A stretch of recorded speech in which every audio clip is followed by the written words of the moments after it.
जय श्री गणेश। नमस्कार, मैं आचार्य संजय द्विवेदी। मेरे समस्त प्रबुद्ध दर्शकों का मेरे चैनल पर हार्दिक स्वागत है।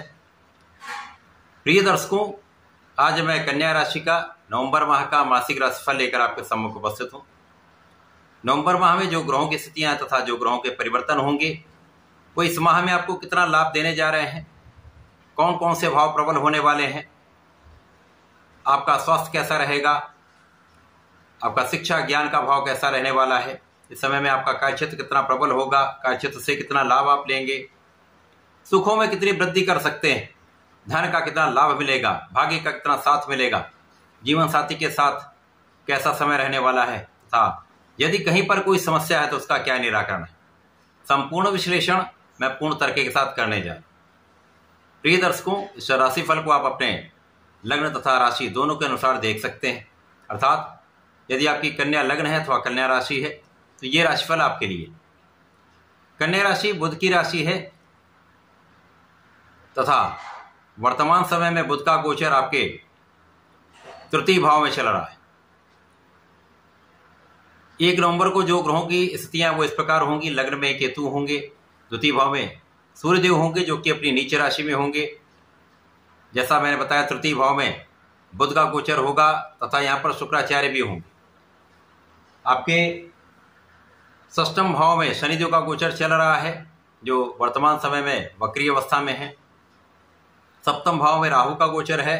आपके भाग्य भाव में गुरुदेव बृहस्पति गोचर कर रहे हैं जो वक्री हो चुके हैं तथा आपके लाभ भाव में मंगल का गोचर चल रहा है जो अपनी नीच राशि में होंगे। इस माह का पहला परिवर्तन शुक्राचार्य का है, जब शुक्राचार्य आपके तृतीय भाव से निकल कर चतुर्थ भाव में प्रवेश करेंगे। 15 नवंबर को शनिदेव मार्गी हो जाएंगे। 16 नवंबर को सूर्यदेव अपनी नीच राशि से निकलकर अपने मित्र मंगल की वृश्चिक राशि में प्रवेश कर जाएंगे। 26 नवंबर को बुध वर्तमान राशि जहां पर ये गोचर कर रहे हैं वृश्चिक राशि में वक्री अवस्था में आ जाएंगे। तो ये संपूर्ण ग्रह स्थितियां तथा परिवर्तन है। लग्नेश का प्रारंभ से ही तृतीय भाव में गोचर, यहाँ पर ये शुक्राचार्य के साथ महाबलवान स्थिति में एक महाराजयोग में होंगे तो निश्चित रूप से लग्न की जो निर्बलता वो समाप्त हो, क्योंकि लग्न पर राहु का प्रभाव है। राहु जो शनिवत है, परंतु राहु का जो नकारात्मक प्रभाव है वो कहीं ना कहीं डिले करता है, कहीं ना कहीं मानसिक तनाव देता है, कहीं ना कहीं शारीरिक तनाव देता है। तो इस समय में ये कष्ट कम होने वाले हैं क्योंकि बुध एक अच्छी स्थिति में है, पराक्रम के भाव में होकर आपका परिश्रम बढ़ाने जा रहे हैं। यद्यपि यहाँ पर राहु का भी प्रभाव होगा तो राहु से बुध भी दृष्टि प्रभाव में, शुक्र भी दृष्टि प्रभाव में, परंतु यहाँ पर स्थिति कुछ परिवर्तित रहने वाली, जिसके कारण इस समय में शनि का भी प्रभाव आपके तृतीय भाव पर रहने वाला है, जिसका संपूर्ण लाभ आप लेने वाले हैं। क्योंकि यहाँ पर कई ग्रहों का विशेष प्रभाव आपको मिलेगा। गुरु का प्रभाव तृतीय भाव पर, शनि का प्रभाव तृतीय भाव पर, राहु का प्रभाव तृतीय भाव।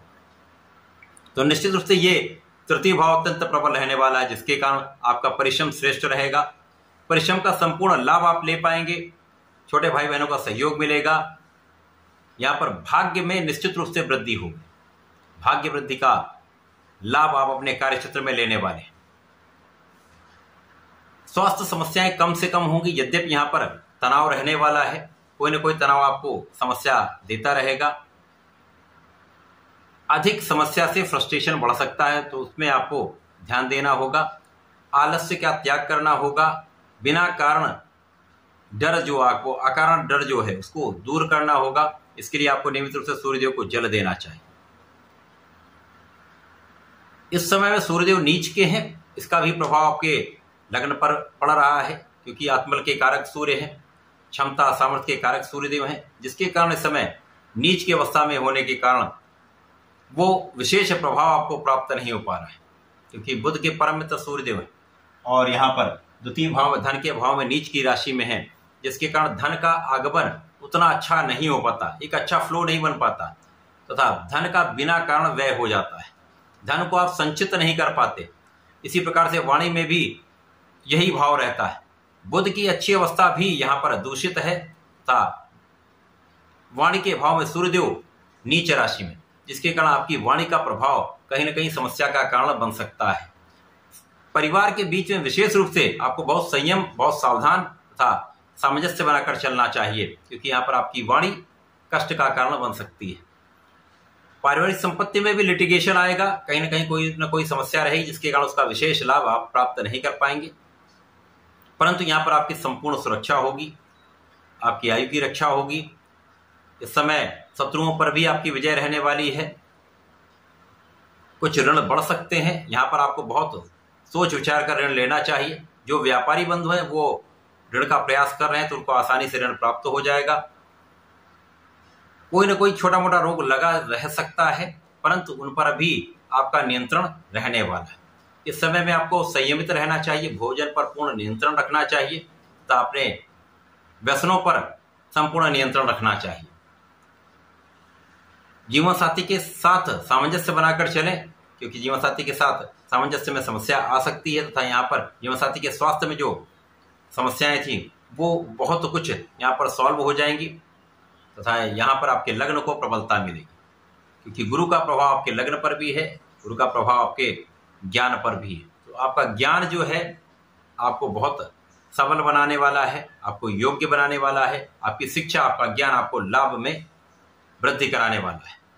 संतान पक्ष बलवान रहेगा, संतान से आपको लाभ भी मिलेगा। संतान भी इस समय अच्छी रहने वाली है, प्रेम संबंधों के लिए समय अच्छा है। इस समय जब पहला परिवर्तन शुक्राचार्य का हो जाएगा, शुक्राचार्य गुरुदेव बृहस्पति की राशि में पहुंचेंगे, गुरुदेव बृहस्पति शुक्राचार्य की राशि में परिवर्तन राजयोग बनेगा। अब केंद्र के भाव में शुक्राचार्य पहुंचेंगे जो ऐश्वर्य वैभव के स्वामी हैं, सुख संपदा धन ऐश्वर्य देने वाले हैं। तो निश्चित रूप से इस समय में आपके इन भाव में वृद्धि हो जाएगी, आपका सुख साधन का भाव प्रबल हो जाएगा। सुख साधन है उनका लाभ आप अभी तक नहीं ले पा रहे थे, वो लाभ आपको प्राप्त होने लगेगा। सुखों में वृद्धि होगी, माता पिता के सुखों में वृद्धि होगी, आशीर्वाद प्राप्त होगा। तो इस समय में भाग्य जो है, भाग्य की निरंतरता, भाग्य की प्रबलता जो आपके अवरुद्ध कार्य हैं उनको भी बनवाने वाली।